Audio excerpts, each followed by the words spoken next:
ഒരു കാര്യം മനസ്സിലായി, മുജാഹിദിന്റെ ചോദ്യശരങ്ങൾ വന്നപ്പോ, ചങ്കർക്കുന്ന ചോദ്യശരങ്ങൾ വന്നപ്പോ ഏതോ ഒരു ദുബായിലുള്ള ഒരു കാക്ക എഴുതി കൊടുത്തതാണ് ഇപ്പൊ വായിച്ചത്. ഇന്നത്തെ നൂറ്റാണ്ടിൽ ആരെങ്കിലും എഴുതിയതിനെ കുറിച്ചല്ല ചോദിച്ചത്. പ്രമാണബദ്ധമായി മറുപടി പറയാണ്ടെങ്കിൽ പറയാം. പ്രമാണം തന്നെയാണ് ആ പറഞ്ഞത്. മുസന്നഫ് അബ്ദുൾ റസാഖ് എന്ന് പറഞ്ഞ ഹിജറ 211 അതിന്റെ രചയിതാവ് 211 വഫാത്തായ മഹാപണ്ഡിതനാണ്. അവരുടെ ആ മുസന്നഫിന്റെ കോപ്പിയാണ് ഈ കിട്ടിയത്. ഏതെങ്കിലും ആരെങ്കിലും സ്വന്തം പോക്കറ്റിൽ നിന്ന് എഴുതി ഉണ്ടാക്കിയതല്ല. അത് കിട്ടിയ കഥയും ആ കോപ്പിയുടെ പകർപ്പിന്റെ ചരിത്രവും ഒക്കെ അതിന്റെ ആമുഖത്തിൽ പറയുന്നുണ്ട്. അതൊക്കെ വിശദമായി നോക്കിയാൽ ഈ കാര്യം ബോധ്യപ്പെടും.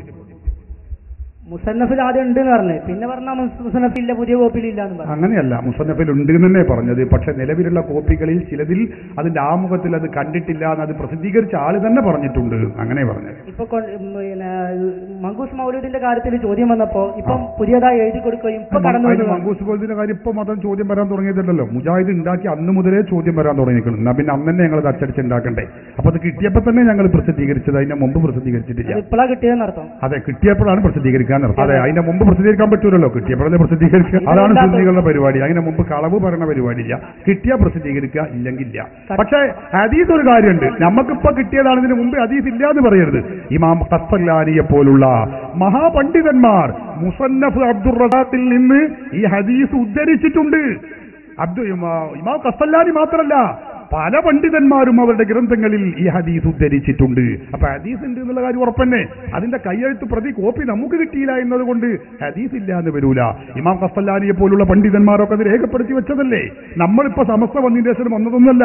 ഒരുപാട് പണ്ഡിതന്മാർ അത് രേഖപ്പെടുത്തി വെച്ചിട്ടുണ്ട്.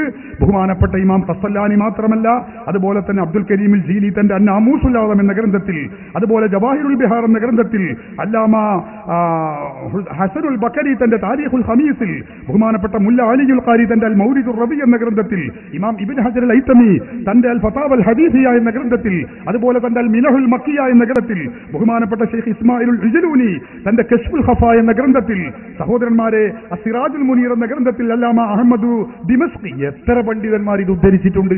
അപ്പൊ അവരൊക്കെ ഇത് കണ്ടവരാണ്. ആ കോപ്പി നമുക്ക് നഷ്ടപ്പെട്ടു പോയി എന്നതുകൊണ്ട് ഹദീസ് ഇല്ല എന്ന് വരികയില്ല.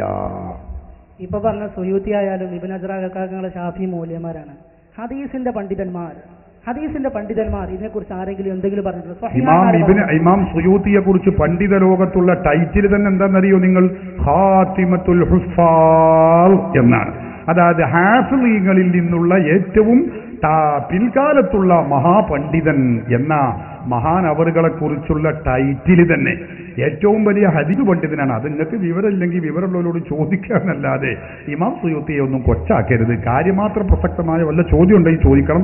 സമയമില്ലാത്തതുകൊണ്ടാണ്. നമുക്ക് ആവശ്യമില്ല ചോദ്യങ്ങളെന്ന് ഇഷ്ടംപോലെ ചോദിക്കാണ്ട്. സുയൂത്തി എന്ന ആള് നിങ്ങളുടെ പാളയത്തുള്ള ആളാണ്. ആയിക്കോട്ടെ, അല്ലെങ്കിൽ ഏതാ നിങ്ങളെ പാളയത്തുള്ള ആള്? ലോകത്തുള്ള ഇമാമുകളൊക്കെ ഞങ്ങളാണെന്ന്. വെറുതെ അത് സമയം കളയലേ. ഇബ്നു തൈമിയയും കുറെ ശിങ്കിടികൾ ഉണ്ടാവും. അവരല്ലാതെ വേറെ ആരാ ലോകത്തുണ്ടാകുക? വേറെ വല്ല കഥയുണ്ടെങ്കിൽ പറഞ്ഞാ നിങ്ങൾ ഒച്ചുണ്ടാക്കിയുള്ളത് ഒച്ചയിൽ പറയേണ്ടത് ഒച്ചയിൽ തന്നെ പറയണ്ടേ? അപ്പൊ അതൊക്കെ പറഞ്ഞിട്ട് കാര്യമുണ്ടോ? അടുത്ത് പറയും. നേരം പറയും. ചോദ്യം എന്തെങ്കിലും പറയും. ആയിക്കോട്ടെ, മറുപടി ഇല്ലാത്ത അതൊക്കെ എല്ലാവരും കേൾക്കുന്നുണ്ട്. മറുപടി ഇല്ല.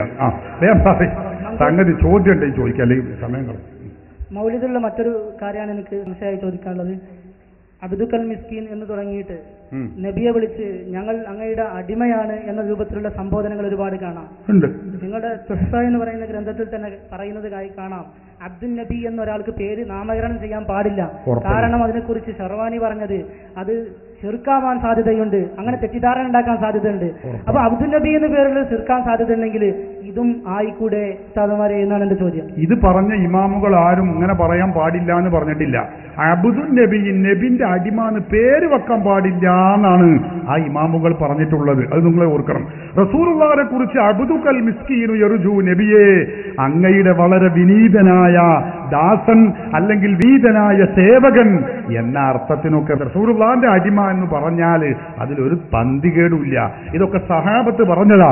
സയ്യിദുനാ ഉമറുൽ ഫാറൂഖ് റളിയല്ലാഹു അൻഹു ഇമാം നസായി ഉദ്ധരിക്കുന്ന ഹദീസിൽ കാണാം.